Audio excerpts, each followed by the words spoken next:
She has been reliving and rewriting McCain campaign history over the past 24 hours. We've seen how well that's gone. Called with a variety of words on the record a liar. Now she attempts to revamp her foreign policy credentials. In our third story in the countdown, Sarah Palin goes rogue with the facts. Now we'll have the Palin analysis. But first, after lying to Barbara Walters saying she never linked her foreign policy credentials to Alaska's proximity to Russia, Palin takes another crack at policy making, this time in an interview with Orly Tate's Limbaugh, paging Dick Cheney. I think domestically, a threat that we're facing right now is the dithering and hesitation in sending a message to the terrorists that we're going to claim what Ronald Reagan claimed. Our motto is going to be, we win, you lose. The way that we do that is allow McChrystal to have the reinforcements that he's asking for in Afghanistan. That sends that message to the terrorists over there that, no, we're going to end this thing with our victory. Joining me now, Democratic strategist Chris Kofinis. Chris, good evening.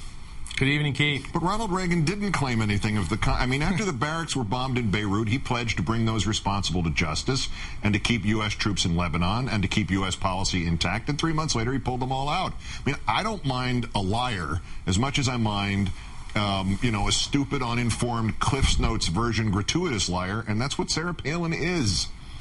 Yeah, I think you're actually being generous in the terms of saying that she reads Cliff Notes.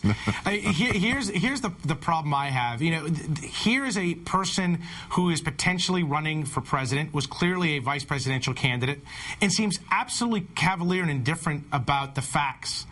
And I mean, it really kind of puts the Katie Couric interview in a little bit of perspective when she was asked, "What do you read?" I mean, clearly she doesn't read very much in terms of either history or policy or whatever it might be. And that would be okay if she's just a personality who wants to sell books. But this is someone who appears to be running for president again. And when you are that cavalier with the truth, it's just downright dangerous. Placemats. She reads placemats. The poll numbers. This CBS News poll, 66% of Americans do not want her to run for president. Do not want you to run for president. These are, Dick Cheney-like numbers. Is there a prospect of a book tour and thus a TV tour, mostly in friendly venues, really capable of changing any of that one way or the other?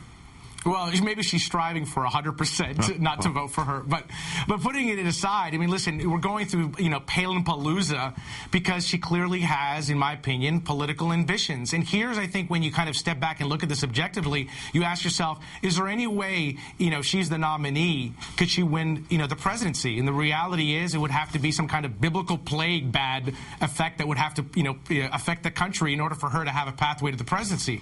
But when you talk about the Republican nomination, that's where it becomes a little bit easier for her to win, because you only need, in a multi-candidate field, maybe 25–30% of the Republican vote. And because it's winner-take-all in these primary states, she could win the primary.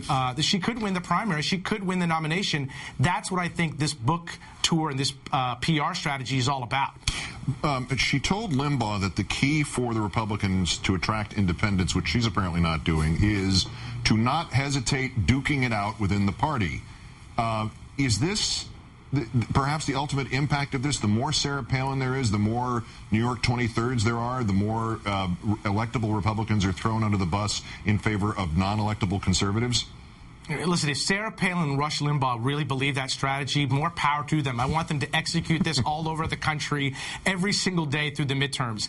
It is a recipe for electoral disaster. You can't win unless you appeal to independents. And when independents look at the Republican Party and not only see a party that has moved fundamentally to the far right, but a Republican Party that is in the midst of a civil war where it's eating its own, that is not a recipe for electoral success. And so it just shows you again, not only I think Rush Limbaugh's lack of understanding of politics, but it shows you, I think, the real kind of strategy that Sarah Palin is following here. This has nothing to do, if you're talking about presidential politics, this has nothing to do about larger ambitions other than trying to figure out a pathway to appeal to conservatives in order to have a shot to win the Republican nomination. Lastly, why did she drag Tina Fey back into this? Does she not know that all the finger pointing will necessarily turn up in at least one sketch this year on Saturday Night Live? I mean, they have to do it.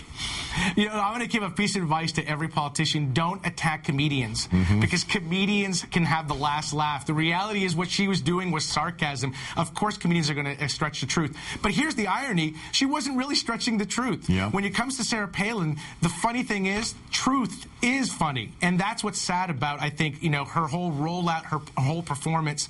I think what we're witnessing in Sarah Palin is the People magazining of American politics. Let's hope it doesn't go any farther than Sarah. Yeah, when you see it, you're supposed to react to it, not to pat myself too strongly on the back. You're supposed to do what I did when Ben Affleck did his impression of me, not every moment of which I enjoyed, which was 8.5 minutes of publicity on Saturday Night Live. Anyway, Democratic strategist Chris Kofinis with us from Washington, as always. Thank you, Chris. Thanks, Keith.